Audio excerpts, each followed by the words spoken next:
Good evening, ladies and gentlemen. A hugely warm welcome to the second Earthwatch debate of 2016. Tonight, we will explore ways we might attempt to restore our lost connection to nature. We will hear some innovative ideas from passionate speakers being pitched to some fearsome dragons. But ultimately, the decision will be in your hands. Please choose wisely, as Earthwatch has committed £5,000 in seed funding to help get the winning idea off the ground.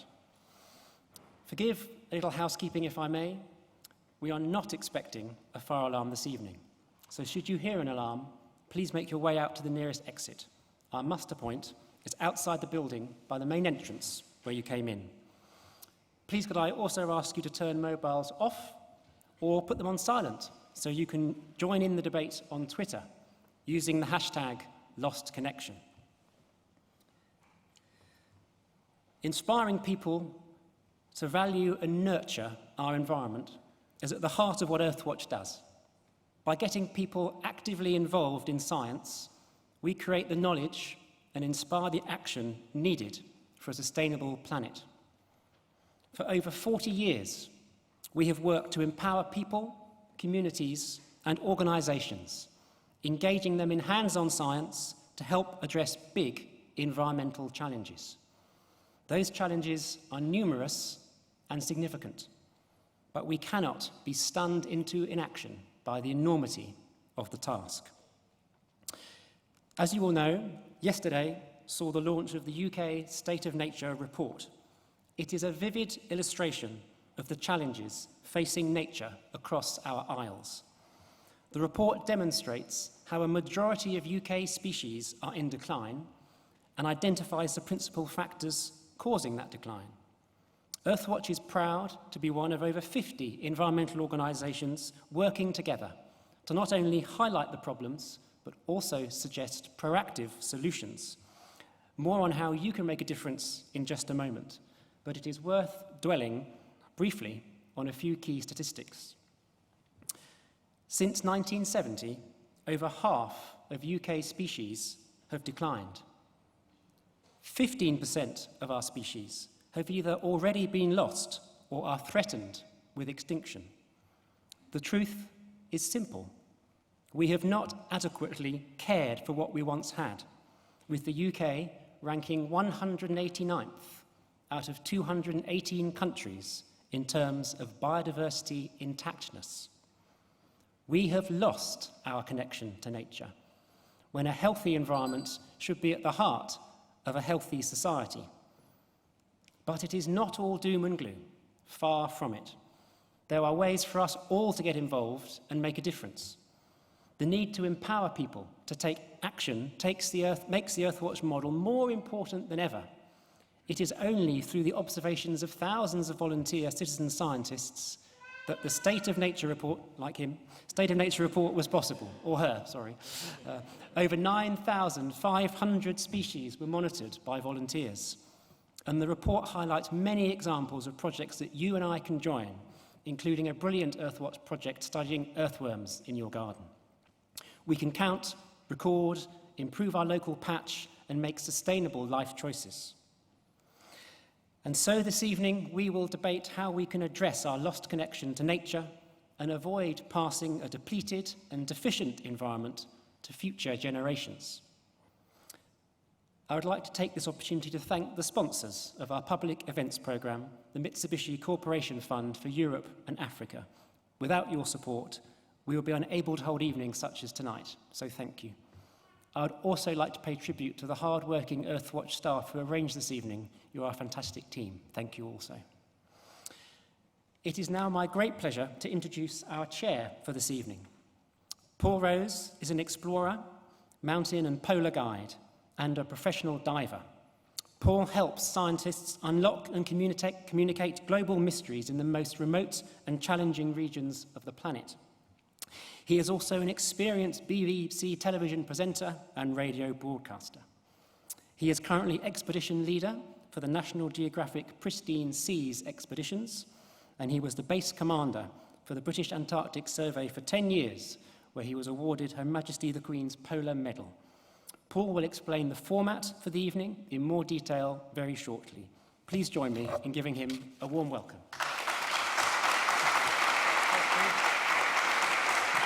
Great. Well, thanks, Steve, and thank you, everybody, and good evening. Lost connection. You know, how do we re-engage people to nature? Just that sentence alone would have scared the pants off of our forefathers. That's a statement as to where we are in 2016. They never would have used those language. And even particular things like shifting baselines, which we sort of take for granted. And it's so terrible. It's terrible. It's painful when every generation that comes through expects less and less from nature. These are the things that our forefathers wouldn't have envisaged at all. We really have to accept that we live in very strange times. There's over 60% of us that live in the urban environment, and yet we're faced with all these environmental and conservation battles where we should be living close to nature, and yet we've never lived so far from it.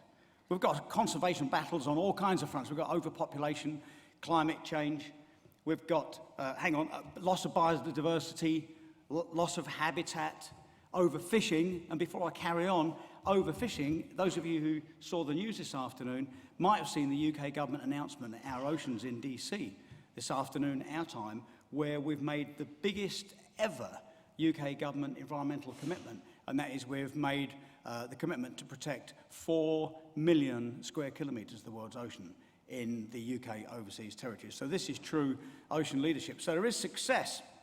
But it all came to light for me just recently. I was in Hawaii for the World Conservation Congress and looking at all of these conservation battles that we fight. And there's 9,500 conservationists there, global leaders, youth leaders, you know, scientists, you name it, leaders in all kinds of fronts. And it would be hard for me and not right for me to summarize this life's work of 9,500 people. But if I can prioritize it in Paul Rose terms, I would say in 3 things. Number one, we just need to shift priorities. I find it hard to believe that nature isn't first. They've got it right in Norway and a lot of other Scandinavian countries where every single school subject is taught out in the wilds. 40% of mathematics and 40% of physics is taught outside. There's no substitute for learning in the wilderness. We need to shift our priorities, so nature is number one. We need to use some clear language. We keep hearing the same language around the world on the same subjects again and again and again, and it's bad language. Not everybody understands it. We've got thousands and thousands of acronyms and scientific caveats, and it's the same old language going on. We need to have really clear language, and we need action. It's time to act. WCC was called Planet at the Crossroads, and wow, is it ever. And that's why we're here tonight. We've got 5 projects that are all about action, all about the future, all guaranteed to get us to connect back to nature. And they're all absolutely brilliant. Everyone deserves to win, but it's not that easy. So I'm going to have to go to my notes. We had a little practice earlier, and you don't know how complicated it is until you try and say how we're going to select the winner. I've just got to put the right slide up. Right, there are 5 pitches, 5 minutes each. And you'll hear, they're all fantastic. These groups and individuals, they run from music, technology, to sport. And they're pitching to you, the audience. And the Dragons in our den to win £5,000 in funding and a partnership with Earthwatch to bring their project to life. And you look at £5,000, and that, combined with the partnership at Earthwatch, launched here at the Royal Geographical Society, is the equivalent of millions of pounds. You could have millions of pounds and no partners and you wouldn't get anywhere. But if you've got £5,000 to get going, and great partners like Earthwatch launched at the Royal Geographical Society, you're going to go places. So don't underestimate that. Each participant has only got 5 minutes to pitch their idea, so I'll invite them up. They'll have a 5-minute pitch, and then there'll be questions from the Dragons, questions from the audience, and how that works is you'll Twitter them up, and I'll speak to Emily. Emily will somehow take the hundreds of questions and announce one, and it comes over like the voice from him above, the question. When we get that far along in the project, we'll be scoring. The dragons will score from 1 to 10. And then you can't actually vote until all of the projects have been through and all the dragon scores have got in, because you've only got one vote. And how your vote works, it's simple. On one side, we've got Twitter and all the rest of it. And on the other side, we have you with a token and some buckets. It's absolutely fantastic. You come to the end when you've seen them all, and you make your decision, and you pop your vote into the right bucket. So that's how it works. And in the event of a tie, it's you that make the choice. It's your vote that wins. The wisdom of the masses. So you can't go wrong with that. So we'd like to get started. And who are the dragons in our den? And, excuse me, here they are. And if you don't mind me reading, I'll read who they all are. We have Estelle Bailey. She's the Chief Executive of Berkshire, Buckinghamshire and Oxford Wildlife Trust. She's a keen ornithologist, and as you well know, you can't do anything in nature unless you involve birds, particularly if you want success. And with a lifelong passion for wildlife, Estelle is leading nature's recovery and connecting people to nature elsewhere, but mostly focused in those 3 counties. Thank you, Estelle. Phil Clark is the founder of Consciam Limited. Consciam Limited, an organisation which helps companies to better understand and reduce their impacts. Phil recently authored a report for Earthwatch on supporting the business response to the UN Sustainable Development Goals. And one very key thing I learned at WCC Hawaii was this thing that it's probably accountants that are going to save the world, not necessarily conservationists. Because how will it be if when we buy the car or make investment funds or use the bank or buy things and get all these desirable, beautiful objects that we seem to need these days, they happen to be the right thing to do. It's the best investment. It's the ones that turn out the higher exchange rates, the better safe pension policy and all the rest of it. So all the desirable things happen to be the right thing to do. So accountants are going to save the world. So you're onto something there, Phil. Ellie Harrison is a naturalist, outdoorsman and broadcaster who has presented on shows including Countryfile and The One Show. Thank you. Nigel Marvin is an adventurer, TV presenter and producer. Nigel has travelled to about 100 countries on every continent and filmed a whole array of species of mammals, reptiles, birds, fish and insects. And last but certainly not least, Dr. Andrew White, Associate Dean of Said Business School at the University of Oxford. Experienced Programme Director, teacher and researcher. His areas of expertise include innovation management and leadership development. So with all of you and these dragons, this is the right place and the right people to make the right choice for the future. It's all starting, it feels like we're starting a revolution. So I'll now like to introduce our first team. Now remember, each team has only got 5 minutes to put their piece across, and then we'll go into the question things and I'll direct that. If you've lost track of how we're actually going to make the selection and do the questions, don't worry, just relax and I'll guide it from up here with a bit of help. So talking trees, and yeah, please come. Presented by Natalie Ganpat Singh, Teresa Verney Brooks, and William Matthew from Nature Nurture in Reading. Nature Nurture are a social enterprise on a mission to connect urban communities with the wild spaces on their doorstep. Thank you very much. So a warm welcome for Talking Trees.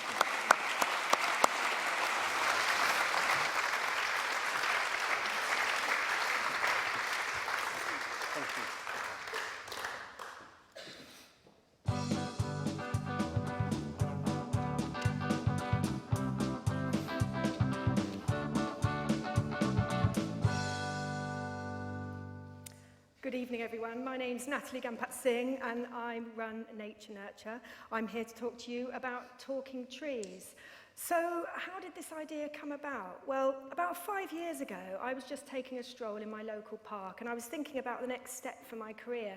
And I like to sort of stray off the path and go into the more wild areas. And I walked into this amazing woodland and looked about, but there were no children to be seen at all. And this troubled me. And I just thought that in terms of the future of the planet, the species I was most worried about was the extinction of the wild child. So I thought, what can I do about that? So I trained as a forest school school leader, and I set up Nature Nurture in Reading. And for the last 5 years, we've been connecting people from some of the more deprived areas of Reading with the nature and the woodlands and the meadows right on their doorstep, right within the town. Talking Trees is all about harnessing the power of digital technology to connect people with nature. And we're really excited to pitch here with Earthwatch tonight. And we're also really lucky we've had interest from the Woodland Trust, who are keen to potentially be delivery partners on this. So without further ado, I'd like to introduce Teresa, the ecologist, and William, the technologist. Good evening. I'm an ecologist and an outdoor teacher, and I've worked in the conservation sector now for over 20 years, so I've experienced firsthand the amazing power of learning outdoors and working outdoors. However, as we know, people are spending less and less of their leisure time outside. One of the main reasons for this has been the rise in digital technologies and also the draw of on-screen activities. But we are where we are. So rather than seeing technology as the enemy, we really want to embrace it and use it in a really positive way to try and reconnect nature with people. Talking Trees is it's a really exciting project. It's really fun, it's really unusual, it's quite quirky and unique. And we're not preaching, we're creating something that's relevant to a modern day audience and hopefully trying to bridge together those gaps. Also, what's really exciting for us is that we can take it right into the heart of very urban locations and try and reconnect local people with the wild spaces and wildlife and nature literally on their doorstep. People need nature and nature needs people. So when Natalie and I first discussed ideas for Talking Trees, what we sought to achieve was a way of utilising technology to re-engage people with nature and reinforce the wonders of the natural world. We wanted to combine different technologies ranging from interactive software, audio-visual, and a variety of other ideas in a way that brings together something that's new, novel, that people haven't experienced before, but they can also take away with them and enjoy and repeat to other people as well. So what we're going to do is take existing recordings and specially recorded sound and place it within trees such that when people approach the tree, they encounter a new and novel experience, one they've never experienced before. This funding will allow us to start trialling and testing some of the technology that we need to put together, prototyping and testing things out like infrared motion sensors and options like solar charging. All of this ultimately will be encased in a rugged modular kit which can be rolled out in a variety of different settings, reused and potentially scaled up for a diverse range of different purposes. In the end, we want this to be accessible to everyone, from teachers to local conservation teams and local authorities, and it could potentially support a range of different activities, local events, festivals, storytelling, folklore. The list is endless. The future development potential is huge, but right now, this offers a unique experience which is accessible to anyone, and one which we believe they can take away with them and which will inspire them to cherish their natural environment more than ever. So, Talking Trees, we really hope you like the idea. It brings together ecology and technology, and with your vote and with this funding, we got the potential to make it happen. Thank you very much. Thank you very much. Thank you.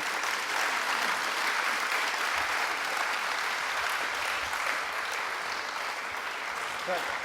Don't go. Great stuff. Don't go anywhere. And we now take 2 questions from the Dragons and 1 question from the audience. So there's the Twitter address and the hashtag, and then Emily will compile them up there and send one down. But in the meantime... So I'm walking with my family in the woods, and I come across the wonderful oak tree, one of the most amazing British trees. What will that tree tell me and my family with your technologies? Okay, so we'd make it specific to the locality. So if I can give an example of our town of Reading, there's a 400-year-old oak tree that was on the slide before. That park has witnessed some amazing history. There's a wonderful romantic tale that took place there. Another idea we had is running forest school workshops with children at the tree and just see what sort of creative responses we can elicit from the children so that the tree actually speaks the voice of the children. The other thing we've been talking to is sort of local musicians and poets and how we could feed them into that. So the experience, it would be, there's sort of many options there, but we really want it to tie very much into the locality. And very quick, can we climb the trees? As a forest school leader, I think I'm allowed to let you climb 1.5 metre up. But I'm working on that one. Thanks, Nigel. Andrew. I was very impressed with the potential scalability here, because if this works, then it could go a long way. But that's going to be limited by how expensive your piece of kit is. So do you have a sense of what the unit price is? And therefore, if we were to award you £5,000, how many would that buy? Okay, well, basically, the idea behind getting this initial funding is to allow us to do the prototyping, and that ultimately will define the base cost for a kit. So we actually have to experiment and play and hack with the technology before we can define exactly how much it's going to cost as a total. However, we've already done quite a lot of research and quite a lot of testing and brainstorming already, including purchasing 1 or 2 bits and pieces. Got an infrared sensor here and a small solar panel. This actually came off a regular home security system, and so by sourcing otherwise purposed material, we can keep costs right down during this prototyping stage, so that hopefully within that £5,000, we can expect to get around about 5 kits made by the end, hopefully housed as well. The housing part is one of the difficult things because we have to make it rugged, we have to make it resistant to all weathers, and hopefully as invisible as possible, partly to maintain the illusion and maintain the impact of the experience, but also so people don't go, oh, I might have that. Let me take the audience one, see if we've got any time next. And Emily, are you there? Yes, I am. Great, okay, let's have it.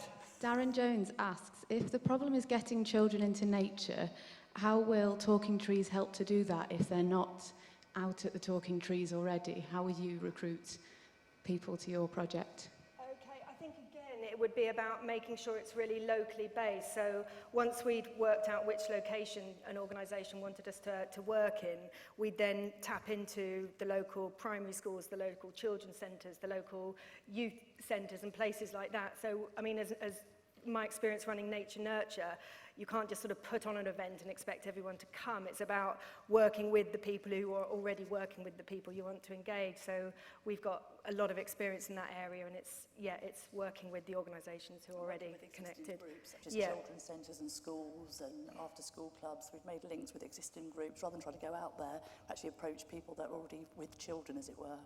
One thing worth mentioning, if I may quickly as well, is you saw the photograph up there. We went to do a sort of promotional photograph, but we left that speech bubble up with the tree. We were going to retrieve it. And during the course of that, someone took a photo who was just out on a walk, tweeted it, put it on Facebook with a really lovely comment, I have to say, as well. And immediately, it got about 20, 30 views, and that potentially is increased by this time. So we're going to utilize things such as social media, the initial sort of reference points for a lot of the children that we're trying to address, in order to engage them and to get them, because, if you say, well, there's a talking tree out there, immediately there's a degree of interest there, hopefully, and a degree of fascination. But at the same time, if it goes viral, there's even more pressure. It's a social thing. It's it's integrated into that whole ethos. We're doing all right on time, so if there's more questions from the Dragons, yes. Oh, yeah. I know you, actually. I've always thought about you. Great things, really does. So nice. She's on my patch. Right, okay. Hello. Can you hear me? Is it working? Yeah, okay. So it's about scale, which is good. We touched on that. If it does go viral, how are you going to respond to that? What is the market out there? Are you expecting people to buy it off you? How's that going to work? If I could say something about that. At the moment, where William was talking, he was talking about the sort of ruggedized hidden speakers in trees. That's quite an intense approach that might be a little bit more expensive. Another approach, if we really did want to have a sort of more light touch but go to more places, would be to think about geo-ring fencing and things activated by people's mobiles and have the person's mobile phone as the system that activates the noise. we're sort of more drawn to the speakers in trees at the moment just because it's a more sort of rich, magical experience that happens. But I think it could work on both levels. There's a lot of technology to play with. The two can complement each other as well. So there's the potential to combine these different technologies and create something that appeals on a much broader level and then brings people together, and hopefully it scales from there as well.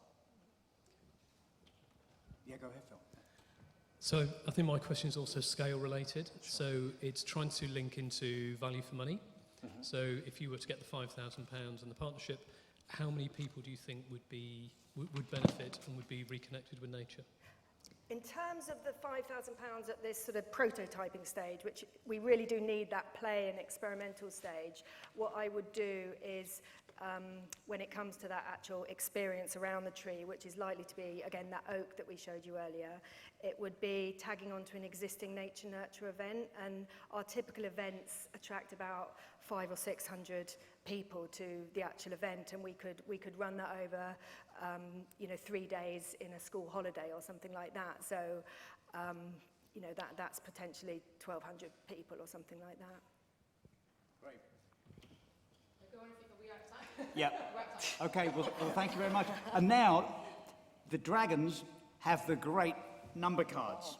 So you'll see their score to give you a sense of where we're, the standard of these, but you can't vote until the end and you've seen them all. So we'll record these.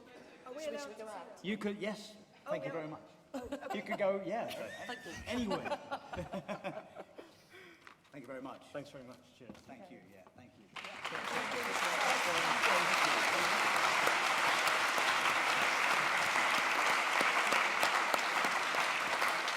Okay. Dragons, your scores, please.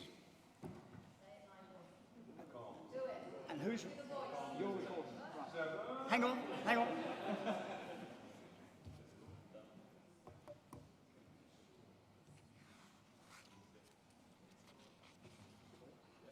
Great, we've got it. Thank you very much. And thank you again. Thank you.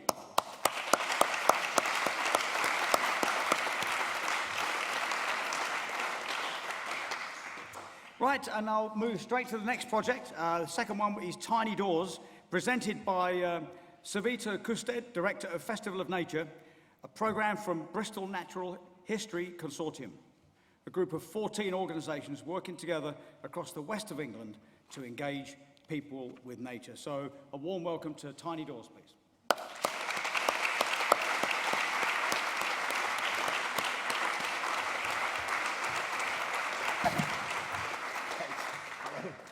Okay, you have 5 minutes. Over to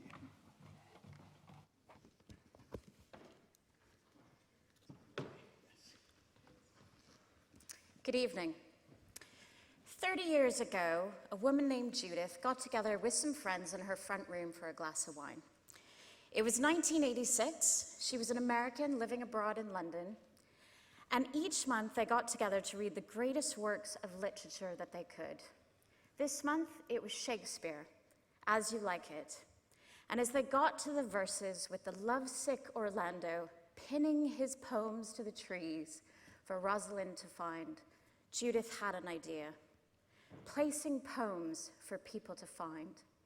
Not just on the trees, however, but where she knew the greatest mixture of people gathered in her city, the London transport system.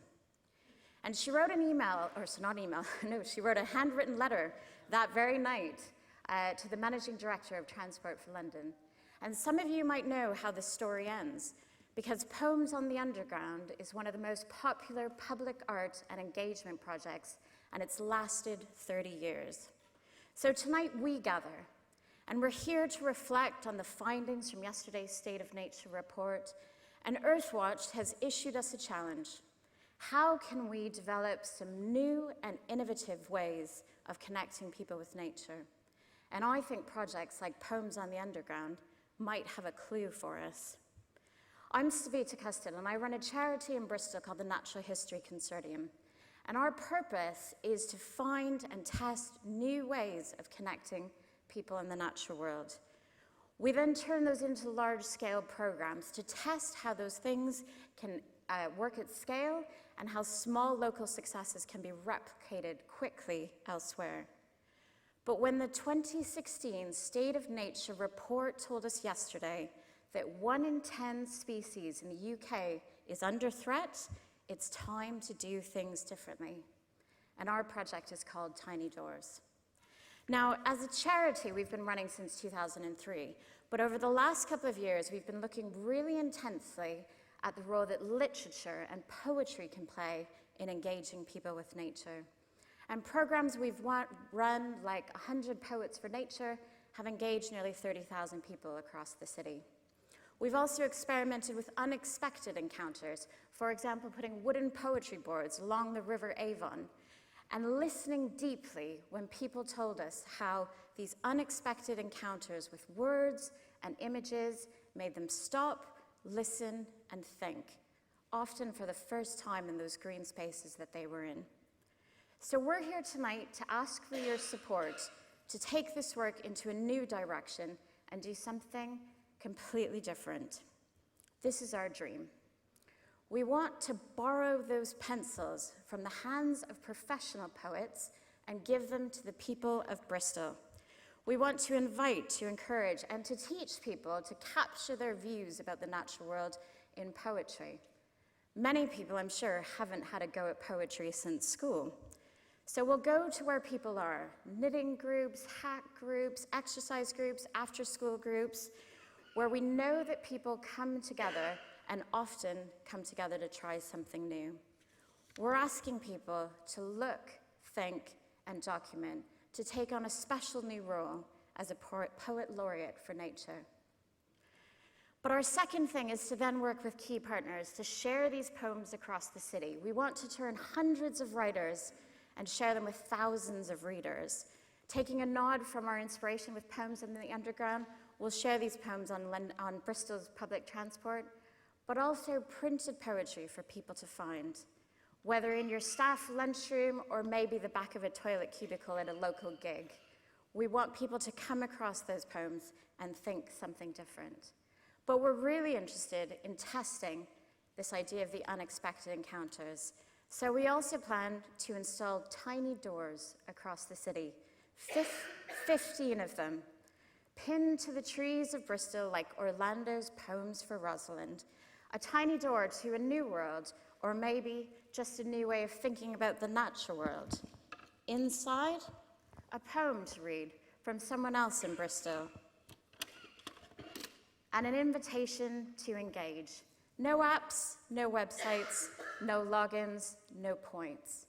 Because when the State of Nature delivered its verdict yesterday, it was clear that the time to act and connect with people differently is here.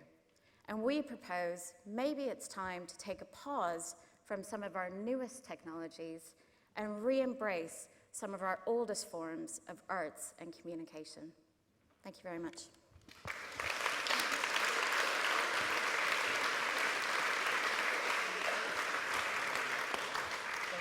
Okay. Okay, now questions from the dragons. I thought that was a fantastic pitch, really beautiful. And it reminds me of a story I did years ago with Simon Armitage, who's a well-known poet, and he had created this metal poems in, poems out box in Saddleworth Moor, and it engaged walkers brilliantly. So it's got, it certainly is successful engaging people with poetry. My question is, how do you reach the sort of people who wouldn't normally engage with this sort of thing? My worry is that this is kind of the converted, this is the engaged parents, this is the people who are up for taking up a pen and having a go. How do you reach the least likely people to be involved in poetry?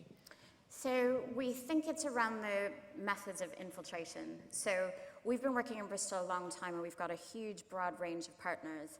And we want to encourage them to get involved with what we're doing and infiltrate their not nature groups. So we might start with some of the more of the writing groups, more of the literature groups, and see how they respond to it. But I think this absolutely can't start with our, as much as we love them, our green volunteering groups and our nature groups, because they're already on board with this, and we need to start somewhere else, maybe to inspire them in a new way with these poems as well.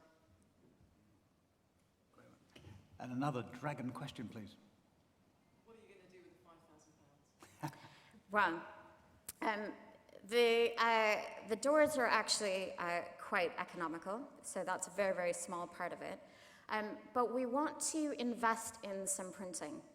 And we thought about this long and hard because we thought a question you might want to ask us was about the environmental impact of some of those things. But we think it's really important to do that in the most environmentally friendly way, but make sure that we can actually get across the city.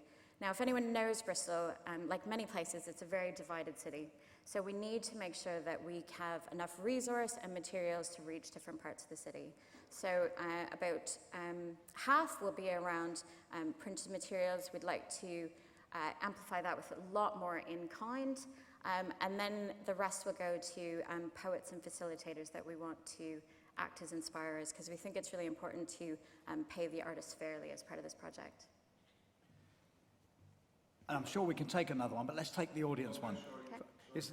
Thank you. And Emily, what have you got for us? I've got a couple of questions for you, actually. One quite personal for Savita. How has poetry affected your relationship with nature? And another asking, how do you ensure the tiny doors don't get stolen? That person's from Bristol, I can tell. So starting with the first one, I've been really surprised, actually, at how interested I've personally become in poetry, not just in nature poetry. And I've really found, and I think this is an important part of the project, for me there's something about being read to and live poetry performance. It's not for everybody, but it's something that I've really engaged with, especially in green spaces. So that's helped me as a festival director to program in new types of things, and it's definitely exposed me to a lot more writing and literature. In terms of the tiny doors and how we keep them safe, the idea is to put them in parks in Bristol. Now, if you know Bristol's parks, most of them are taken care of by groups of volunteers. And we've already identified 15 different places who are willing to take the door and to keep an eye on it. Now, it is of kind of reusable material. They may not last very long. The intention is for them to be in place for 3 weeks next spring. So we'll have to, I think, evaluate that as part of the project and see how realistic that is. Great. Sorry, yeah, and there's time, Nigel, yes. Yeah, I mean, I think it's a wonderful idea, and I'd love to be part of it. I mean, Great. I write poetry, but I think one of the problems with it could be you're fighting two things there. All of us here want to get across the fact that conservation is cool, and quite a lot of children think it's boring or whatever. Poetry is also quite a difficult thing to get across, so it's how are you going to get that across to the masses that live in it's a bit like what you were saying, how are you going to get it across to the people that live in Yep. the city, Bristol? You know, I mean, middle-class people, aren't no middle-class people now, you know what I mean, if it's, I'd enjoy doing it, but it's Yep. whether you're going to get kids on skateboards or playing on their computers out interested in poetry. Right. So I think I understood the challenge really as not trying to solve this massive problem we have around connection, but I think that this competition is really an opportunity to try something very focused and very new.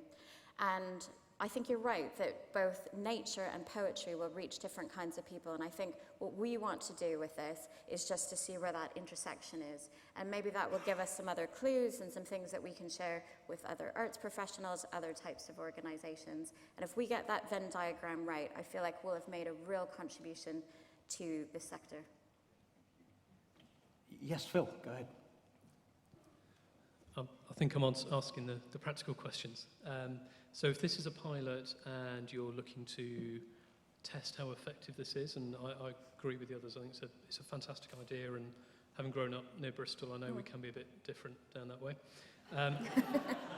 How are you going to measure whether this has been a success and should be rolled out? Okay, so we were thinking of a couple of hard metrics and a couple of areas that we were going to be a little bit more explorative considering the pilot nature of this program. So I think some of the metrics that we can really get into are the number of poems that we're actually able to get from the type of people in Bristol, collect some simple demographic information around that, and as well around the kind of press and the reach that we're able to get. What we're not looking at in detail right now in terms of quantitative or number-based evaluation is the actual interaction with the doors. We looked at all kinds of things. You could put door trackers, we could count the number that opened them, but what we want to do with that is ask the people in those parks who volunteer and take care of those spaces how they feel that those doors have been received. And that, I think, will lead very quickly into the second stages of the project. So a bit of a mix. Andrew, yeah. So, with the previous presenters, I could see how a child who was addicted to a phone would use that phone or would put that phone down to go and talk to a tree. And it's picking up on some of the other things. My concern is that, you know, and I guess my question is, who's going to do the outreach here? Because you could broaden this to hip-hop, which is a form of poetry. Yeah. Kids are forced to do poetry in school. My sense is this might be a lot more interesting than studying Browning or Wordsworth, as interesting as they are to some of us. And so I think there are certain hooks here. And I think my question is around the outreach team that you've got. It's not the infrastructure. It's who are the people and what are the communities that you're going to take this to. Because I think your point around, you know, the conservationists and the people who like literature are probably already on board. And it's moving beyond that circle, which is, I think, what we're looking for. I think that what we want to do is we want to start in kind of a neighbourhood-based approach. We're really mindful of the plethora of organisations working in the formal education field, and we think that this project can reach some of the audiences that have some of the least amount of engagement with nature. So, for example, citizens over the age of 60 are shown by Natural England to have some of the least engagement and following. So we think that taking a neighbourhood approach, we can start to work with residents who work with green spaces and then move to the school. But I think this whole thing of collecting poems that can then be shared with other citizens in Bristol, hopefully there'll be a little bit of unexpected paths that some of that inspiration will take from person to person, rather than us strictly defining the groups and audiences that we might work with. I think the hip-hop idea is a great one. It is a great idea, yeah.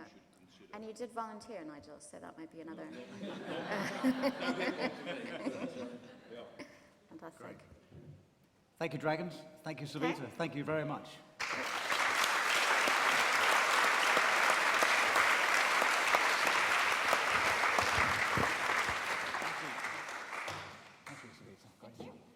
And yes, the Dragon scores, please.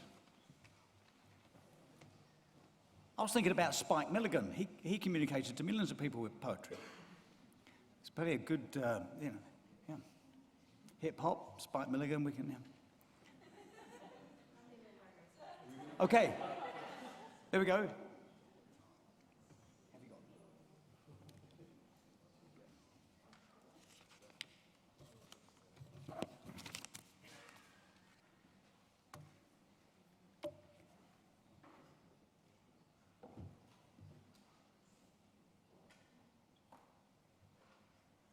All good?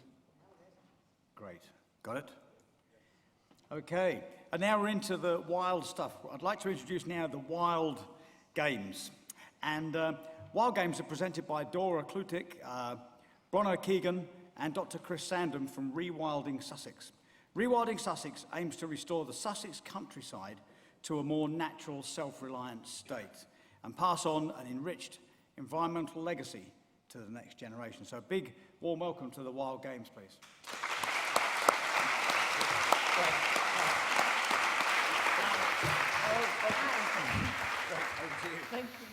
Hello, so I'm going to tell you all a story. It was the summer holidays and Joe was bored. He'd been on Facebook for what seemed like a month. He'd tweeted his last tweet and watched every series he could, twice. His eyes hurt, his legs were stiff and his back was sore. He felt heavy, unfit and annoyed, and he wasn't sleeping very well at all. He complained to his mum, who told him to go and hang out with his granny as she ran out the door to work. Reluctantly, he trudged down the street to her care home, looking at his feet with his headphones in and playing Angry Birds 2 as he went. Granny was in her chair, knitting, slowly, looking neat and tidy and complaining about her sore knees and her sore feet.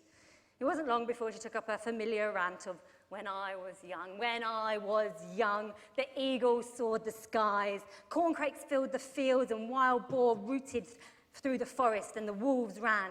The bees and butterflies were so thick on a summer's evening that you couldn't see, and the noise was deafening. Wildflowers up to my waist, my son. Imagine that. And yes, here in the Thames, right here, the salmon would leap and twist in the sunshine. And she grumbled on and on and on, and he watched the wrinkles on her face. But now everything is manicured, tidy, kept clean. Like me, nature is tamed, old, slow, boring. The same grass everywhere, lucky if you see a butterfly.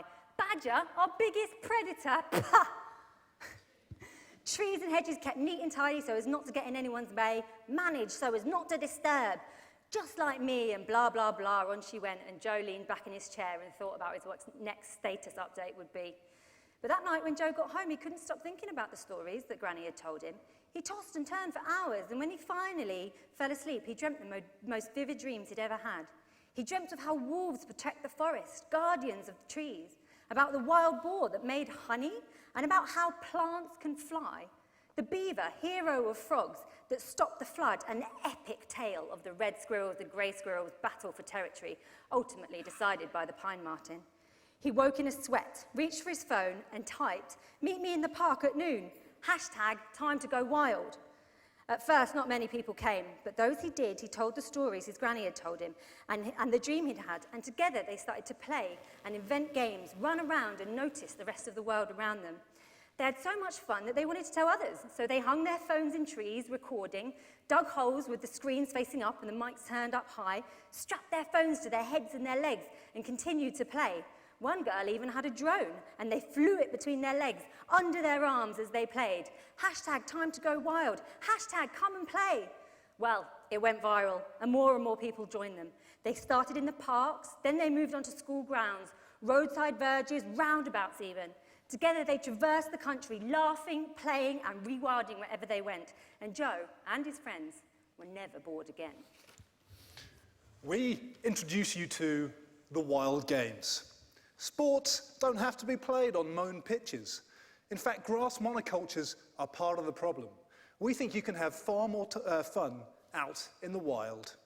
So we've invented sports inspired by the natural processes that bring nature to life. Better yet, playing these games actually restores wild nature. They turn boring turf back into vibrant communities full of the birds and bees and trees that were once there. So how do they work? Well, to get started, you need to create some disturbance. You need to break up that grassy monopoly. Our players must invoke the spirit of the wild boar. They've got to root up the grass and access the treasures beneath, all the worms, bugs, and beetles that taste so good to a wild boar. Next, our players must become seed dispersers and help our plants take to the skies. Using our specially designed seed-dispersing relay batons and frisbees, suddenly running around in circles actually has purpose. The more you run, the more the seeds fly. Next, players must learn the power of predators and herbivores. How? By playing predator-prey rugby, of course. Our forest is trying to grow. And our deer is enjoying this effort, and it eats all the trees that as they try and establish. But, little known to our roe deer here, she's being hunted by our wolf. And the chase begins, chasing down our poor deer and pounce. But by removing this hungry herbivore mouth, the trees actually have a chance to grow, and a new life blooms. These games are fun, energetic, and educational. They make players a part of nature once more. We need your funding and support to produce our Wild Games starter packs. We need to create our comic-style rule books. We need to make more of our relay batons and seed-dispersing frisbees. We need to take our games to our schools and our youth groups and return some of our kids and grassy lawns to their wonderful wild states once more. #time to go wild.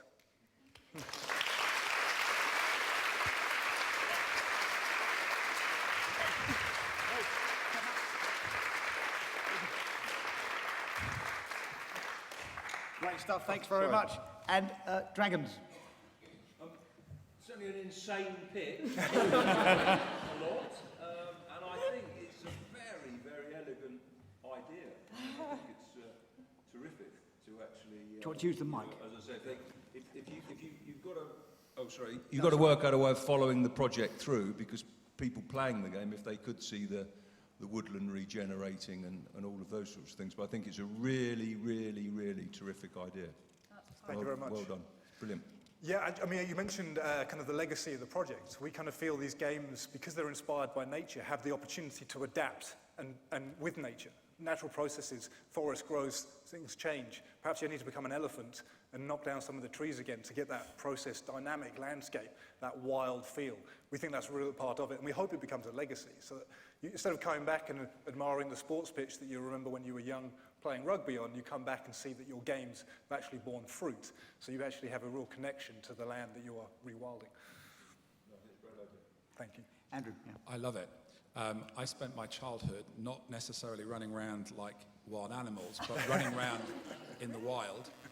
And I think there's two thoughts I have. One is you're going to come up against the health and safety fascists. I can remember when we used to go out and do this, we would be eating sausages that we'd stolen out of the freezer. We cooked them on fires. They were raw in the middle. They were burnt on the outside, but it was fun. We went out. I remember breaking my arm. We would twist knees. We would get cut. And frankly, it didn't matter. And I think with that type of activity, we're going to have to almost re-embrace the fact that injury is not the end of the world. And it's okay, and you dust yourself down, you get back up again. The second thing is, I think there's something... It didn't stunt your growth. It didn't stunt my growth. The second thing is in the branding. So my question is, how do you intend to spend the money? Because the concept is there, and you've got some of the toys and some of the ideas. Yeah. But the real take-up of this, I think, is in how you brand it, and that's not cheap to do. Yes, branding is a good one. And the design, I must point out, was actually born out of a project where we brought design students from the Brighton University to work with ecologists from University of Sussex. And the project, we hope, actually has an opportunity to expand through that by providing some of the funding for the raw materials to engage the design students, hopefully in kind of ideas of branding. Some of the T-shirts that are designed by these students. I do have some connections to the branding world, actually family side, so I'm hoping to use some of that to really kind of engage this idea and see if we can take it a long way. And also on top of that, as you saw some of the beautiful artwork done by one of our team, some of that I think is really strong images, and we've tried to use that more in the branding going forward as well.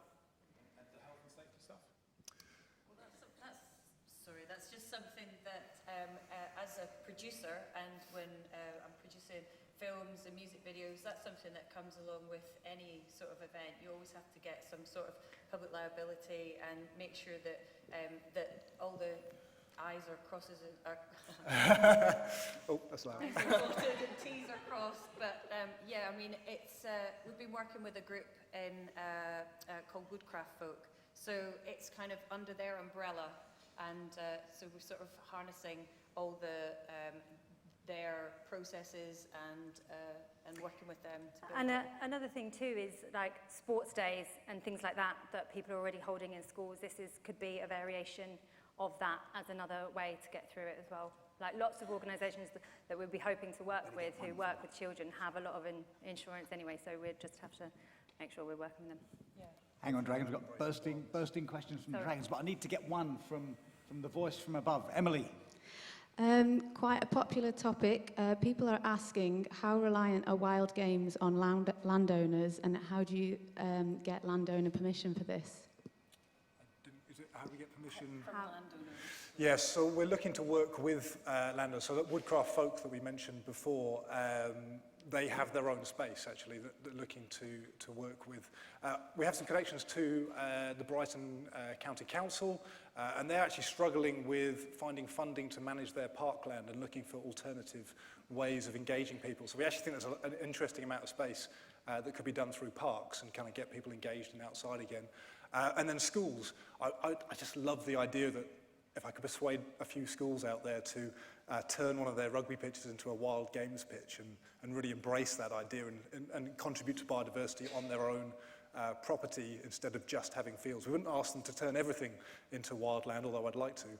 We think that would actually be quite an interesting selling point that's going to meet multiple things. And lots of people would potentially go for it because then you're creating a lot of space for other lessons and things in school that they can then use as a teaching environment as well in their own on their own grounds. So we're hoping that they'll see that and go for it. Thank you. And more questions bursting from the dragon. Sorry. I'll be brief. On a practical point, is this, when I first saw the title of the Wild Games, I imagine it to be something like kind of the Wild Game Olympics, so it's formal game playing rather than giving the kids that and going, go off and do it. Is it kind of, it's a formal games and there's a competitive element to it? That's great. And the other thing I was going to add in is that it could potentially make revenue that you could plough back into it if you were to get corporations to kind of make fools of themselves and go out and do it and get mucked up. It would be great to punt. I was going to say, and there's no reason that the Wild Games only have to be played by children. Yeah. You know, you could have corporate team building games and things like that as well. So are you protecting the intellectual property on some of these things, on some of the designs of the games? It's actually through Brighton University that I would need to talk to again, but yeah, no, we haven't really gone into the details of that. Okay, so one of the ways to scale, if those things have IP around them, then some of the games companies might take them on and start to bring some of their resources into this as well. Any help and advice on that would be really great. It's all right, we've already been offered £1 million from Earthwatch anyway, so, you know, if we win, then we'll be fine. It's time for one more question. I mean, I was just going to, we're going to scrap it. I think it's absolutely fantastic. And I mean, I've been around quite a lot of wild play initiatives in my career. And I think it has a brilliant future. And I think absolutely getting the brand nailed and getting that protected is absolutely key. Have you thought about your market longer term? No, we probably haven't got there, but to be totally honest. I mean, commercial with it or not, because I think there's a massive opportunity here. I think we've all recognised, I think that's why we're here, we've all recognised that there is a lot of potential. I think we probably would like to be able to use the funds and, more importantly, the advice that we can get from people like yourselves, people like Earthwatch, and any other partners to kind of develop it and understand how we can push it in the right way. Yeah, we definitely want to, the partnership aspect of this funding pitch is one of the biggest things for us in bringing it bigger to everyone. So. Okay. Although the money's good as well. Well, thank you, the Wild Game. Thank you, Dragons. Thank you very much. Thank you, everyone. Thanks very much.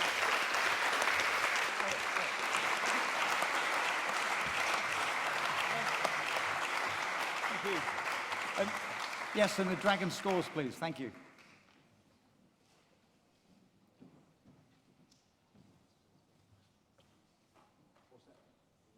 Okay, we're ready. Oh, big score. Wow, okay.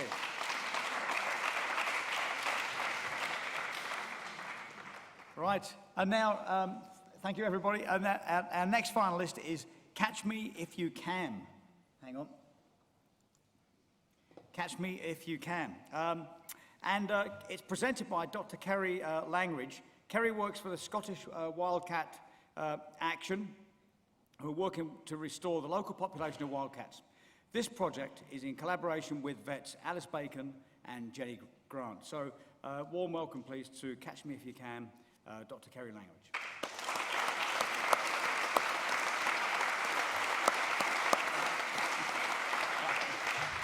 Welcome. Thank you. Hello, London. Hot enough for you? Hello, Inverness, and everyone watching online. Thank you for watching. Catch Me If You Can is a community engagement project that uses trail cameras, like this one here, to bring school kids face to furry face with the secret wildlife hidden on their doorstep. We would like Earthwatch funding and support to launch a trial of our project in Scotland with hopes of expanding across the UK. So I am a project officer for Scottish Wildcat Action. We recently conducted the largest ever volunteer-run trail camera survey.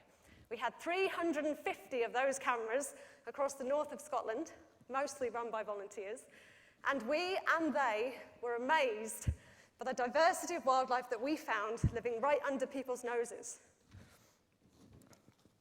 This is Agamemnon, the fugitive raccoon. He was found on a trail camera just north of Inverness, So until we put the trail camera there, nobody had any idea that he was there.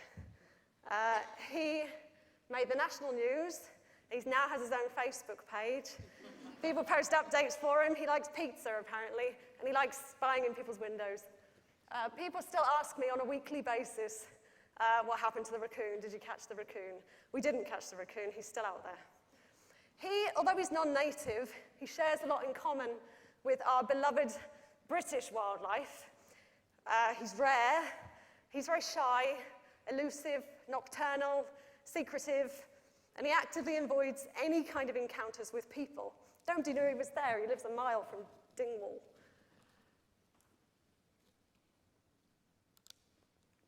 Trail cameras have got a unique power to be able to change this situation. The primary problem with engaging communities with their wildlife is that if people don't see it, then they don't know that it's there. Trail cameras have already revolutionized wildlife monitoring for research and conservation. The technology has now become a lot more accessible, it's much cheaper, and it can fulfill a new role in engagement and education. We already know that it works. It's exciting, it's addictive, it gives first-hand encounters with animals. You know, this is my fox and my squirrel in my back garden. Immediate results in a format that you can share straight away. This here is a critically endangered Scottish wildcat. He was found in a lady's back garden, not particularly far from a town. She's lived there 15 years. She would have sworn she lived nowhere near a Scottish wildcat. They're not just for the big, sexy animals. You can use them for pretty much anything. You can adapt the technology and look for smaller stuff. Oh, sorry, that's my sign. Look for smaller stuff. The video doesn't work. Like this guy. I suspect probably most of you don't know what this is. It's a bank vole, supposedly quite rare of the vole species, but found this in my garden on Saturday without much effort. So we've actually, for the survey work that I did, we only lent trail cameras to adult volunteers. And adults love them too. It was really hard to get them all back. But Catch Me If You Can actually started when a primary school asked me if I would lend them a trail camera. We've now got 3 voluntary staff and 3 sort of objectives for the project. So objective number 1 is that we will provide trail cameras to school children and encourage them to get out and camera trap their local wild spaces and find all that wildlife that's hidden on their doorstep. The majority of the funding we will use to purchase camera trap kits and to produce tailor-made learning materials that are developed with the curriculum. And it doesn't just stop with finding the animals. That's sort of the first step. Then we want to encourage kids to get involved, get outdoors, and get creative. Step 2 is that we connect all the schools together. So we have lots of schools all over Scotland that have this equipment. Education Scotland already has a fantastic platform for this called Glow, which is a digital environment for learning. Every educational institution in Scotland has access to this, and it provides access to web services. So kids can share photos, videos, blogs, wikis, I don't know what they are, but wikis, web pages, they can do creative writing, they can do poetry, they can collaborate on species ID, they can share ideas. Oh, you've got a squirrel, how did you get the squirrel? What bait did you use? It can be competitive, they can have photography competitions, art competitions. It's basically limitless. And the third step is even bigger than that. So then we go global. So this is the brainchild of Alice Bacon, who's a local vet. She's has a master's in conservation veterinary medicine and collaborative links with Project Tiger in India. Project Tiger are already doing this. The primary school there has camera traps out. They're camera trapping their critically endangered wildlife, and they are very much involved in the conservation project. They are very excited about linking their Bengal tigers with our Highland tigers in Scotland. So it doesn't stop there. After Project Tiger, we want to connect the conservation projects all over the world. Projects everywhere are using camera traps to look for wildlife. So we want to connect them all together. Project success looks like this: a network of schools, community groups, youth groups, all camera trapping their local biodiversity and sharing it on a global scale. Thank you for listening, and I invite you to catch me out if you can.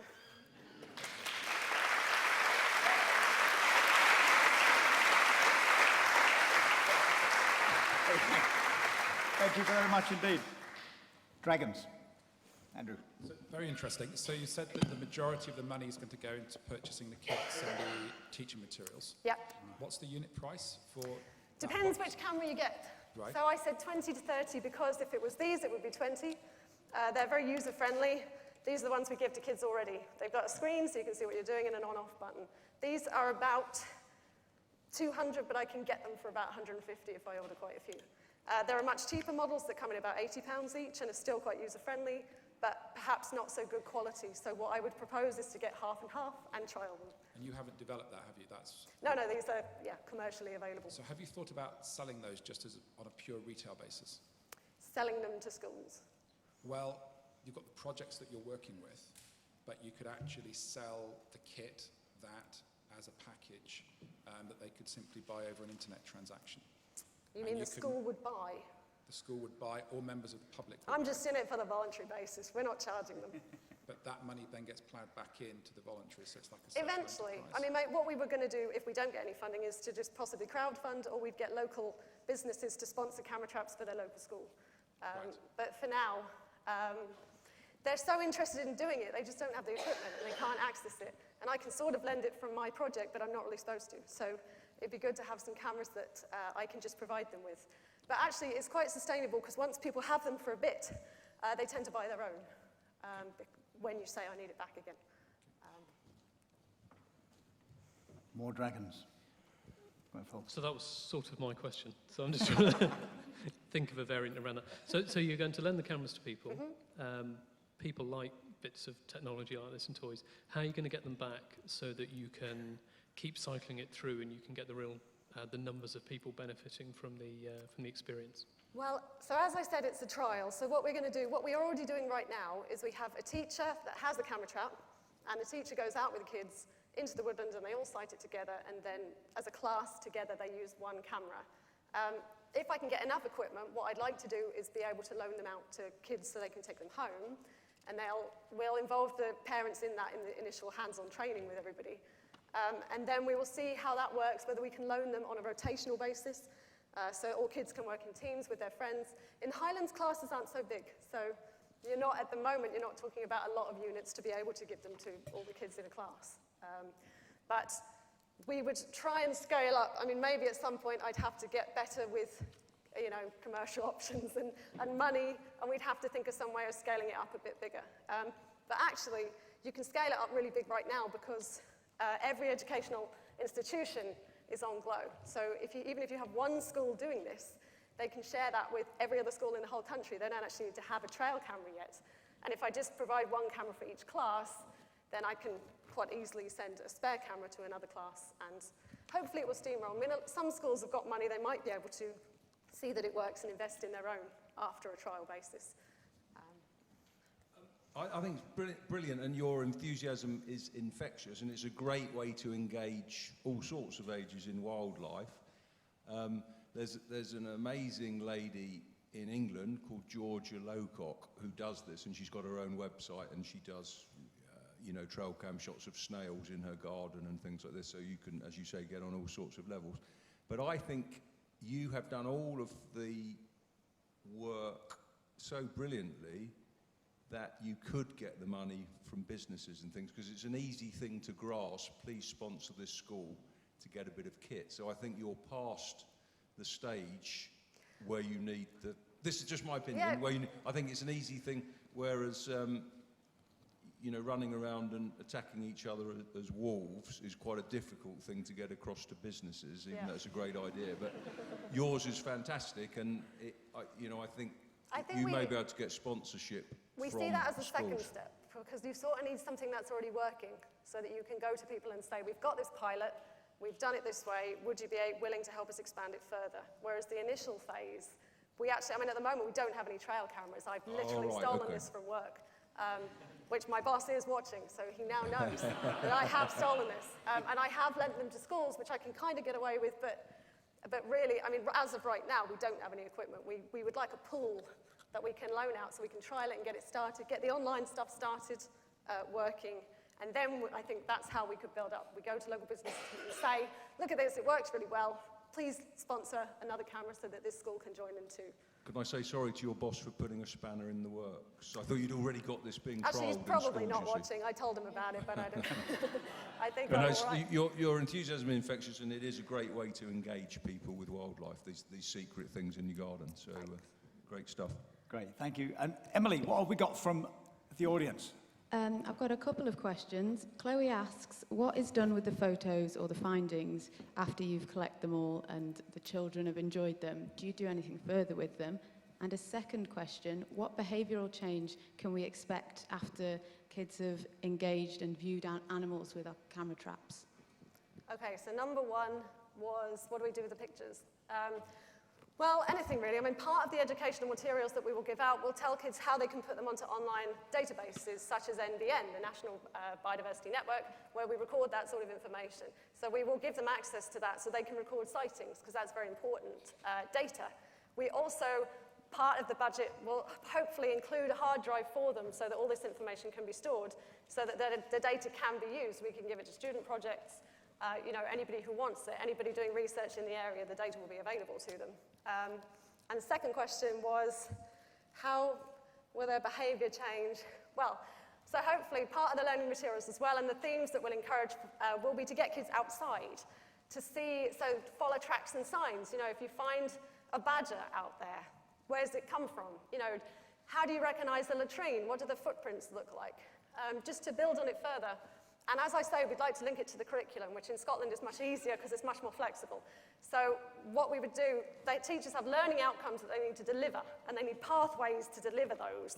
So we're essentially giving them, here's a pathway to deliver global citizenship, getting outside, being involved in nature, knowing my place in the environment, etc.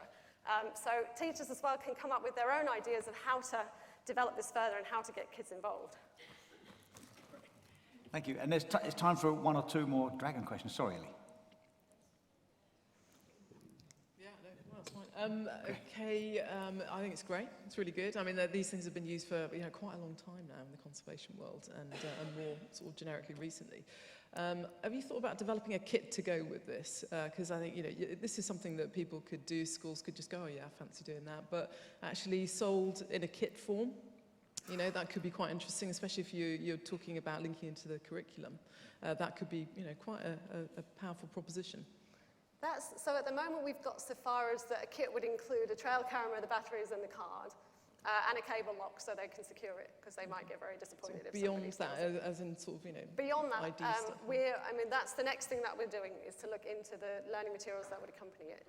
And then eventually, as it got quite big, we would become less and less able to go to every school and do hands-on training. So we develop a kind of package whereby they could watch all the videos of us doing the training on Glow on the TV channel there. So we could deliver a sort of package of stuff with a camera and the equipment and the materials and the training and the videos and the experiences, and we could just package that up and send it out to schools that wanted to be involved. But that's sort of, again, that's about as far as we've got with it. But that's why we need Earthwatch support, actually, because we're not very good at this. I just know how to fix these to trees. Any more? Okay. Great. Thank you, Kerry. Thank you very much. Great stuff. Thanks very much, Kerry, and thank you, Dragons. And can we have your scores, please? Are you ready? Are you ready? Yes, ready. Okay.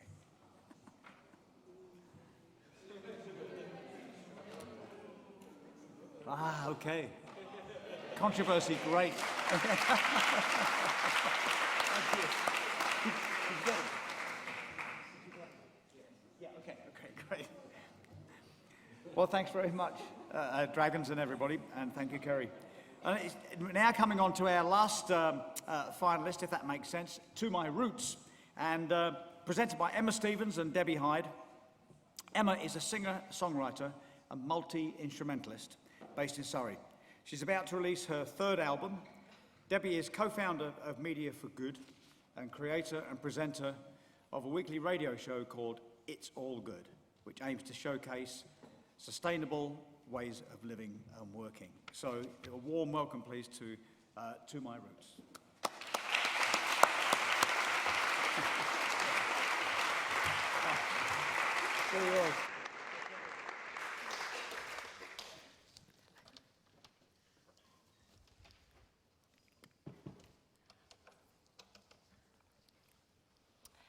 Well, hello. I'm Emma Stevens, and I'm a singer-songwriter who's passionate about providing joy and meaning through music. One evening, I saw a particularly distressing picture of a whale who'd sadly died from consuming too much plastic. I posted a heartfelt message to friends and fans on Facebook. My message reached Debbie and David of Media for Good, and within hours we were talking about ways we could take positive action to help our beautiful Earth. What could I, as a musician, do that could make a difference, I asked. But you're more powerful than you know, Emma, we replied. You have an audience, you have a platform of fans who follow and listen to you. If you send out a message to the natural world, to help the natural world, people will help and will get involved. Well, that was a light bulb moment for me. I did have it in my power to help people re-engage with nature and see it as a part of their lives, but just how would I do it? Well, ideas started flowing between us. We knew we wanted it to be fun and to give everyone a chance to be actively involved, to take part in some kind of activity and create something long-lasting. We also knew that we wanted to capture the moment and to share it to others to engage with nature. Stuck at an impasse, we switched to chatting about my latest album, which is named To My Roots. Little did I know this would provide the breakthrough we needed. And so the idea of the To My Roots community tree planting program and music video was born. So the more we talked about trialing the program, the more excited we became. We couldn't think of anyone who had developed a music video of people taking action for nature this way before, and that made us extremely excited for the potential to break through the noise of everyday life. Just how would the UK public respond if we tried it? How could we bring this to life? And exactly, how can we take this idea into communities? Well, the answer is coming through a collaboration with Big Lunch Extras. They're a fantastic organisation of change makers and community leaders, and they're people that are right in the heart of communities. Young and old alike, they love bringing people together in fun and meaningful activities. The team at Big Lunch Extras really loved the idea because it's very much uniting communities in action. They also shared it with their network of leaders, and in fact, we've already got a community orchard in Wales poised to go, as well as places in Scotland, Cornwall, London as well. So, just how will it work? Well, our plan is to work with 5 communities, one in the north, south, east, and central regions of the country, to take part in a tree planting and music event. These events will happen between the end of October and the end of March, and this is critical, as tree planting needs to be in tune with the cycles of nature to ensure the best time for planting and nurturing the most appropriate trees for each region. We're aiming to have 100 participants take part in each tree planting workshop. Oh, and by the way, one of those participants could be you. It could be. Plus, we'll promote the event to the whole local area, as we want as many of the community as possible to enjoy being part of the day. So with the money from the funding, we're going to be able to pay for all the participants to have their own tree, which will be suitable for planting. And we're also going to make sure that there's money available for specialist help on hand for setting up and delivering each planting workshop in each of the 5 communities. Everyone's going to be shown how to plant their own personal tree and how to care for it. And then during the planting, we want to encourage as many people as possible to talk to camera and tell us about why they're getting involved in planting the tree and what it means to them. We're going to capture all this by a videographer and then edit it into a music video and also a documentary. And that's all going to be available for people to share. To end off the event, and then Emma's also going to be performing acoustically and encouraging everybody to get involved in creating music together. We're aiming for around 500 trees or more to be planted across the 5 communities as a result of the 5 events. But we really want this to be a catalyst, for more communities across the country to get involved. And so we really do expect there'll be many more trees planted over time. We're really excited by the potential of this idea, as it gives people of all ages and all walks of life an equal chance of getting involved and making a visible impact where they live. There are no barriers. Everyone can join together to play their part in it, whether it's through planting a tree or sharing the video to encourage their friends and families across the country to get involved. Sharing the experience on the day and then capturing the event on video and film marks a special moment in each community, which everyone can enjoy in years to come. Both the trees and the video will provide a legacy of just what's possible when we join together to help our natural world. What better way for us all to re-engage in nature than to go back to our roots? To the roses growing, to the rivers flowing, let my heart go where it's going, to the seasons turning, to the home fires burning, to my roots, to my roots, to my roots I am returning.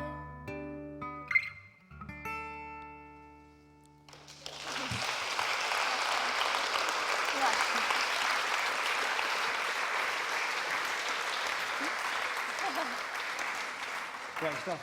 Thanks very much. Don't go anywhere. Dragons. Lovely. I was a bit nervous in case you had a really rubbish voice, but it was absolutely beautiful. So, lovely, lovely. I'd like to buy one of your records, which I will do. But how do you choose the 100 people that are going to plant the trees in each of the 5 communities? Well, basically, we're working, as I said, with Big Lunch Extras, and they're sort of very much on the ground and sort of really waiting for us to give them the go-ahead to say that, yes, we can progress with that, because they work with communities within each area. And they've already expressed to us that, yeah, they're ready to go. They've got like some tree planting programs they want to do. So there's already groups there that want to be involved. Okay, so they choose the 100 yeah, that would work. but basically we want to be able to try and obviously manage that. And we want, as like Emma was saying in the pitch, we want to invite other people to be part of the music sort of part of it as well, so that even if you're not involved in planting the tree, you can actually be part of the event as well. I was going to ask that, so more than 100 people can come to the event and listen to Emma. Totally. Yeah, no, it's great idea. Great idea. Thank you. Another dragon. I'm slightly nervous about how a documentary on planting trees is going to engage people. It sounds a touch dry. How do you make it more fun than just a documentary on planting trees? Yeah, absolutely. Well, the documentary is really kind of secondary. The music video is kind of the most exciting thing. And I think the second you involve music or you involve the arts, people are immediately kind of intrigued and sort of drawn into it. So for a 10-year-old child to go into school and say, I was in a music video recently, and it's basically because I'm planting trees and doing something good that I got to feature in this music video, we feel that that might help kind of create an excitement for it. And stand by. Emily, what have you got from up there? People are asking, will the trees be chosen in sympathy with their ecosystem, and would you plan to reforest deforested areas? Go on, sorry. Literally, a couple of days ago, just before we were doing the pitch, we were engaging with the Wildlife Trust, and they're very keen to support us in this activity. So we are actually speaking about how we're going to be able to make sure that the right trees are planted in the right places, and are very much in cycles with nature and in each region. It's really, really important that it's done at a local level. This is not about us having like this sort of like larger idea. It's about making sure it's at the heart of what's going on. It's with the Woodlands Trust. Yeah. Woodlands Trust. I'd say that, sorry. Thanks, Emily. Phil. No. So, other than the financial investment, the £5,000, what would you be looking for from Earthwatch to help you develop the idea? We love what Earthwatch are doing, and in terms of the whole citizen science element, so really about being able to help us to provide sort of the data and to be able to, see, and because as you said, it is a legacy. We want people to be able to, progress over time. It's like, it's sharing this experience. So we really feel that they've got that element that we don't have. We're coming from media, music, and we really support, and we would look for extra support from Earthwatch to do that. And we're really interested in their global function as well, because we don't just want to, we're starting small at the moment and trying to keep ourselves focused on the task in hand, but eventually we'd love to get people. I've got a fan base in Australia and in Belgium and Benelux, and I'd really like to be able to get other people globally involved as well, eventually. Yeah. Would they make music videos there? We could do something like that. I mean, we haven't really discussed how it would work yet, but we could do something like that with music videos. I mean, I've got about 100 songs ready to go, so we could do a music video for each one of them, everywhere.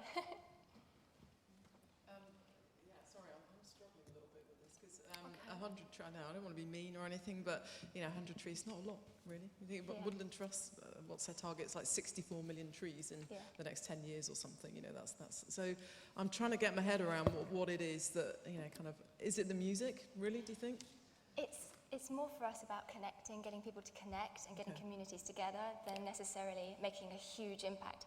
I mean, we hope that we could do something like plant 1 million trees eventually. Fergus, who Debbie's... I mean, I think we kept it relatively small in terms of what we feel is achievable, but actually what we're learning as we're going along is we can do more, but we want to make sure that what we do right, and then being able to, we feel that we can move that a lot faster, but we need to be working with, as I said, the right partners to do that. So this idea has only really come to light, I suppose, in the last 3 months, so it's very much evolving as we go on, and as we do, what's very exciting about it is that more people want to get involved and bring their expertise, and we start to learn a lot more along the way as well.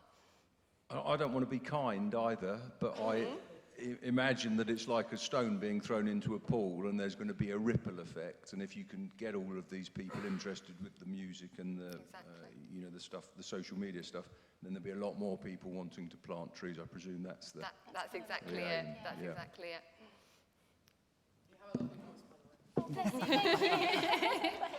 Great. Well, thank you very much, Dragons. Thanks to all of you, and thanks to Emma and Debbie. Thank you.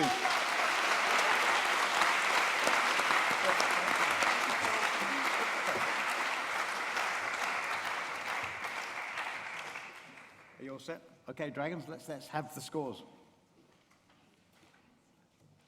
Great stuff. Hang on. Do you have them? Okay, thanks very much. Well, now it's time for your vote. And it's a simple process. We've got buckets at the front, and then you come and put your token in the appropriate bucket. We haven't got any of Kerry's cameras lined up, so we won't actually be recording who you vote for, unlike our brave Dragons, who very publicly have to put their thoughts out. And before you start coming up, I'll just put the slide up to remind us all of the Dragons' scores. It's going to take a second.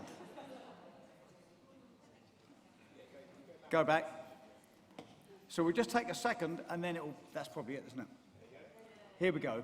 Great stuff. So this gives us a real sense of this incredibly high standard to all of these projects, and helps you, do you decide to follow the Dragons? Do you follow your heart? Is there a particular part of a project that really rang to you, and that's what you're going for? But bearing in mind, we've got an incredibly high standard on these projects. And I invite you now to come up and put your tokens in there, and we're definitely not filming you as to which one you put in, don't worry.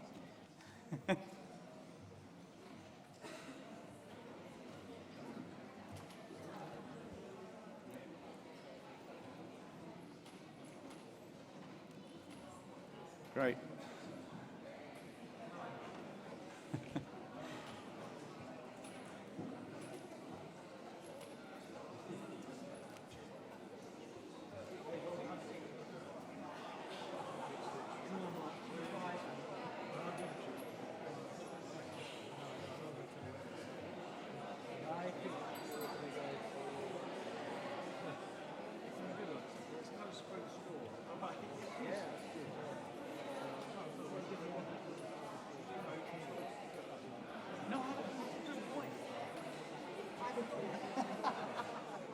He hasn't got a vote. Get a vote. Because I sent an email from Judith when I said I was coming. She didn't say she wasn't coming. I was surprised. It's rather poor, isn't it? Well, we've got you. I know. Really great to have more representation. Nevertheless, rather poor. But it would be great to have more. Have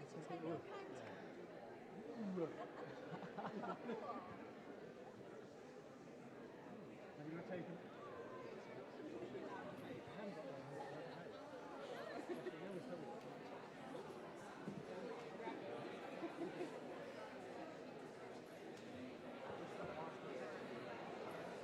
Can I just say hi?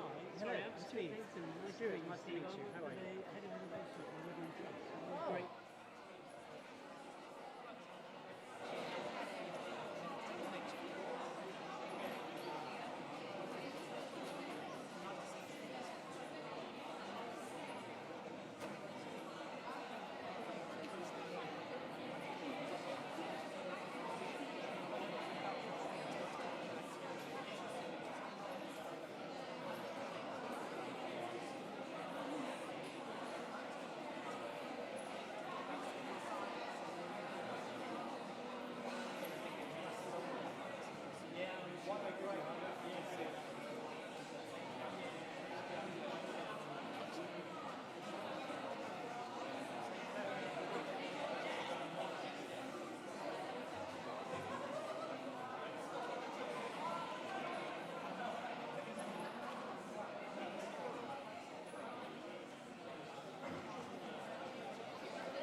Jenny, about how long this will take. And she's going to weigh them.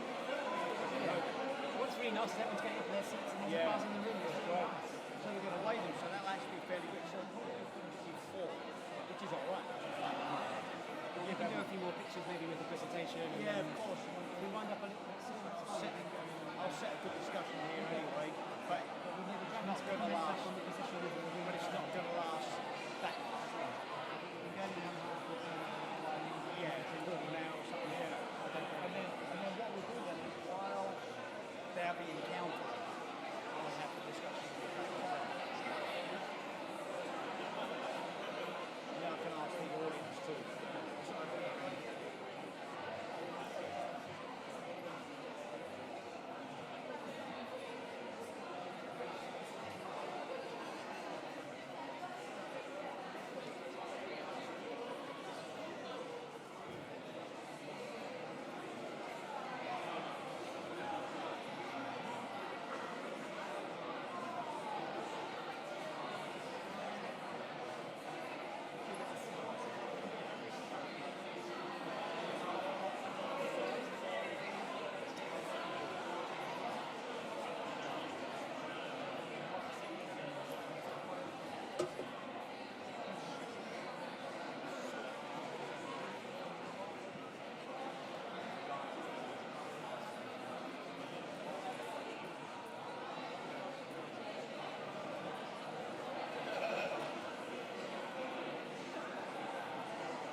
Yeah.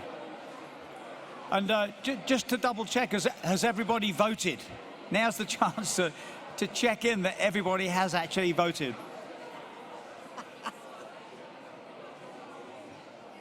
Great. I think they have. Yeah, I think that's a yes. Yeah, there you go. Everybody has voted.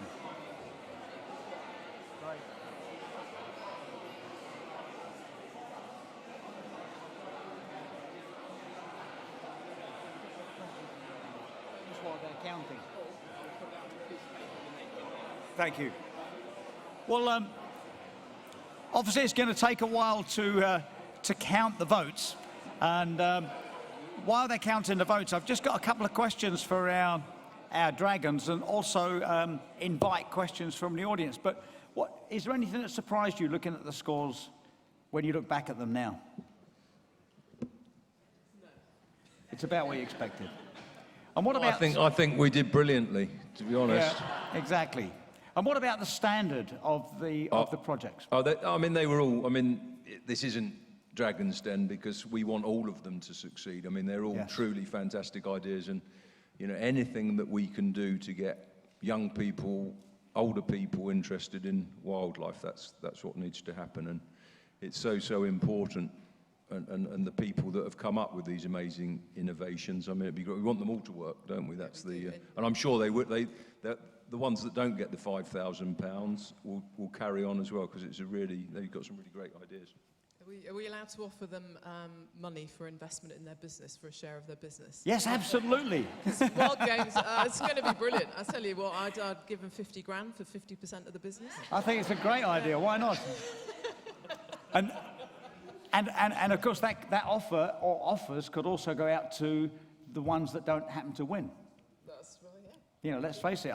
Every one of these projects is worthy of winning, particularly at this standard. So yes, if there's offers from the Dragons or offers of support from everybody here, then of course the offer doesn't have to go to the winner because that one's already won. It could be to the project that you feel very strongly about, and you could put up a matching offer or something that works for you to make these projects happen, because I believe in all of these finalists today, and I think obviously the seed money, and obviously the partnership with Earthwatch is a terrific prize. But I think there's enough spirit in the hall here tonight that all of these projects are actually going to fly.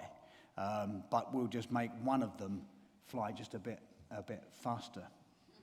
And I think, you know, they were all brilliant ideas. What I was really looking for were which projects could have life beyond the £5,000. Where was there an idea that these people could put effort into, get structured and get put into a certain place, and then other people would be interested in taking on. And so I think particularly Catch Me If You Can, I think, has got the potential to do that. There's a product there that could go and be sold via the internet, as some of us were saying, where people could buy that, put it in their houses, schools. I think there's a whole piece of marketing that could be done there, and that in itself would reconnect people, put it alongside programs like Springwatch that happen where people are sending in those types of photographs.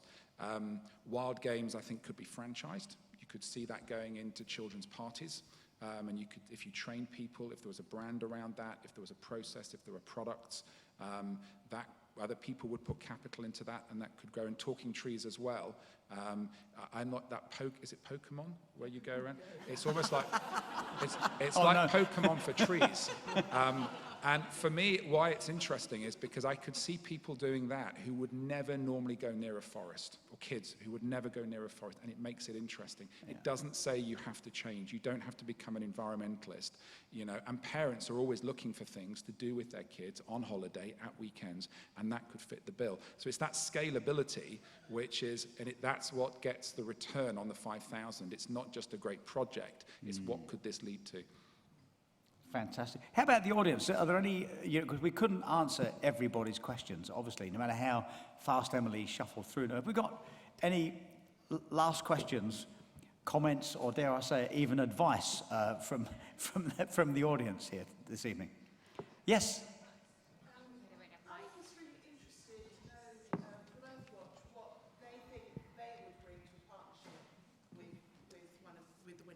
Fantastic. Stephen? What's Earthwatch's strength in the partnership? Thank you. I'll be brief. Good question. Thank you. I think we can bring expertise about how to inspire people about science. At its heart, that's what we do. And I think all of these ideas are new ideas to things that we've tried before. And as we've given the context for this debate is all around that there is so much that we need to reverse, and part of that is to connect a whole new generation of people to nature, but also that there's a role for everybody to contribute to science. And everybody can be a scientist, everybody can get involved. So I think we'll bring that passion and that expertise and help any of these wonderful projects, whoever wins, and I'm clutching a certificate for the winner, which we'll award in a moment, to give our expertise of that combination between doing real science and inspiring people. And I think all of those projects could do that. Great, thanks, Stephen. Hi, yes, go ahead. So I have a statement. And I agree with the gentleman on the left. Sorry, I do apologise. I should know your name, but I just don't. I'm so sorry.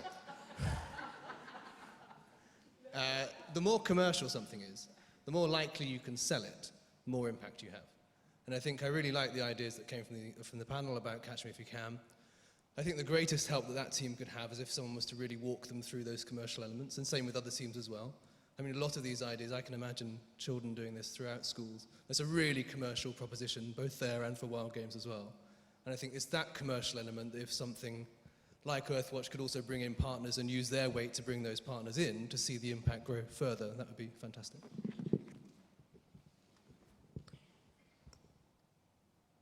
I think it would be great. I'd like to go into partnership with Wild Games to do a thing called Stuff Up Your Neighbour, because you've got all of those people that kill all the moles in their garden and have a perfectly manicured lawn. Have a kids' party, say jump over the fence and start digging that lawn up and plant a few trees. I think it'd be fantastic. I'd definitely like to be part of that. Stuff Your Neighbour with Wild Games. Fantastic. Yeah. Sounds commercially viable on your point, yeah. We're still waiting for the scores, so there's time. Yes, ma'am there, thank you.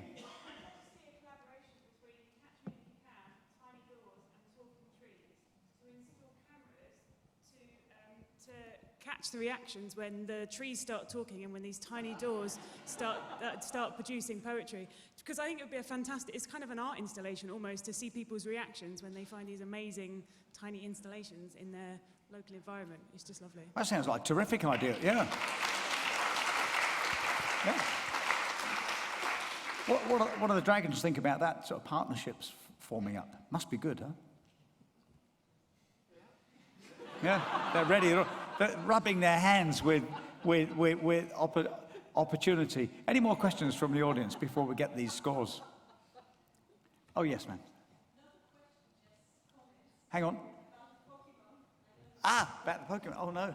Yeah, the second day after the Pokemon app was launched here in the UK, I found myself in Hampstead Heath with my kids looking for Pokemons. So, because there were many Pokemons in Hampstead Heath. That's why my kids insisted of going there. So it's really working, you know, those apps that talk to young children and their interests. That's one thing. And about wild games, yeah, I love this, and I think it can really become something, you know, global. You can have national wild games. You can have wild games Olympics even, and engage anyone. You can have disabled people wild games and so on. So I think this is great. Although I just want to say about the Pokemon thing, I was in a woodland area with my children and friends the other day, making a den, and a lad came over and started chatting, and he was about 10, and he said he used to spend all his time at home on a screen, and he was out catching Pokemons, if that's what you do. And he said, it's great, I come out all the time now. And he spent the whole time catching Pokemons and didn't for a second join in any of the games we were doing. So I think it sort of goes some way, but it doesn't quite go. He was sort of looking at the trees like this, occasionally put a twig on the button, and then he caught another one. So I don't think it's the true answer to getting children out and about is by gaming them in the real world, but it's a small step, I think. We've got Pokemon things, whatever they are, all over our nature reserves. We've got 19 nature reserves across the 3 counties. All over the rare orchids. Yeah, that's right. All these blooming kids trampling around all over. That's a joke. It's a joke. It's a joke. I think it's great. I love it. The Dragons are cooking up business to support nature. I think that's great. Well, we've got the final score here. Thank you.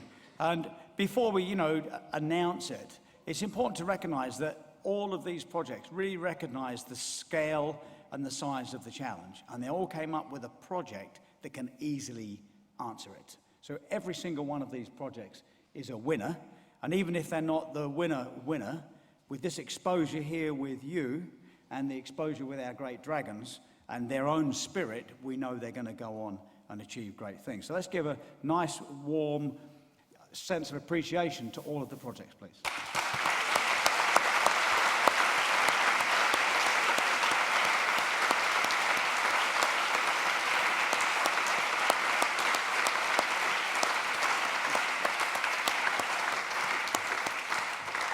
Now, having said that, nothing is ever as simple as it first seems.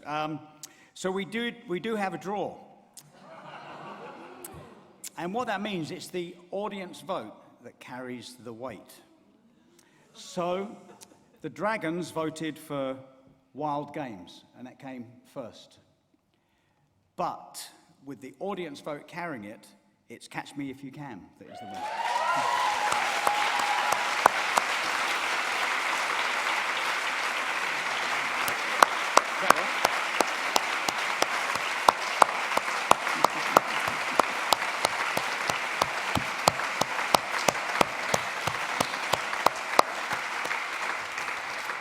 So, Stephen, could I ask you to come up to present the winning certificate, and of course, Kerry.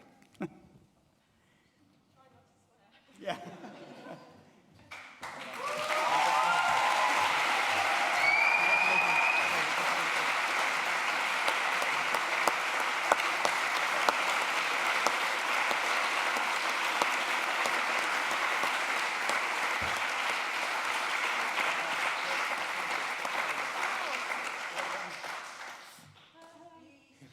Yeah. I can still only think of swear words. No, still swear words. Wow. Thank you very much. Great. Thank you very much. Well done, Kerry. Thank you. Thank you, yes. Sure. And Can we please have everybody up here, all of the finalists, please? Thank you.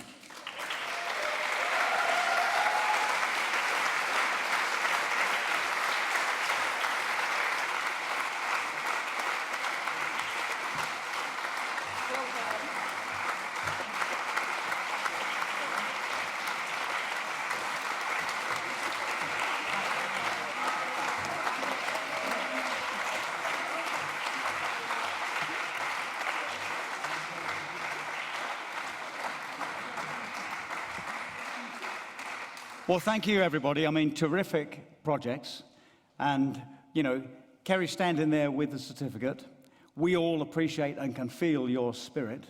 You're in very fertile grounds here for making great things happen. We know you can anyway, because you've got the spirit to do it. But make good use of this evening. You've met the great dragons. You've made about 250 new friends here who can help make it happen. And thank you very much for this evening. Thanks very much indeed.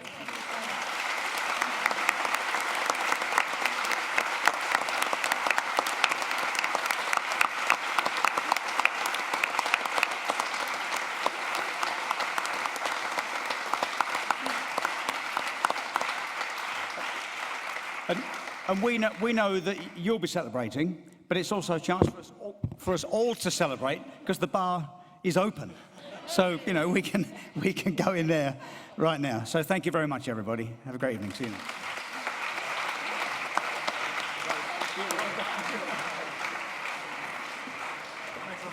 Yeah, thank you. Thank you. Thank you. Great.